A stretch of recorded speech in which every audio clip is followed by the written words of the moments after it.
How to integrate PandaDoc to HubSpot. Hello guys, welcome back to the channel. I hope you all are good. In today's video, I'm going to show you how you can integrate your PandaDoc onto your HubSpot. So what you're going to do is you're just going to open your HubSpot, and there you're going to find this option, which is settings. You're going to open it and you'll find a menu right here, and you will find integrations. In integrations, you're going to find the app marketplace, and you're going to open it. So what you're going to do is after opening the app marketplace, it's going to look something like this. In there, you're going to search for PandaDoc.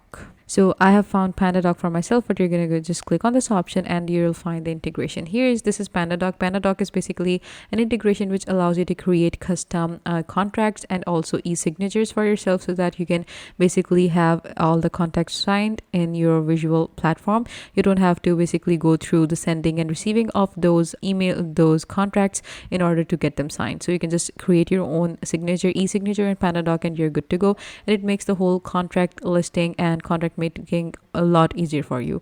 What you're going to do is you're just going to click on this option which says install app. It's going to open PandaDoc for you. You're going to create your own account on PandaDoc, and it will be integrated into your HubSpot. So this is how easily you can do it, and you don't even have to go through any other hassle. And as you can see, you can just go with Google, you can go with Office 365, or you can just go on and you can sign up from this option right here. It doesn't require any credit card or something, and you're good to go. So I hope this was helpful enough, and please give this video a big thumbs up, and I will see you guys in the next video. Until then, take good care and bye bye.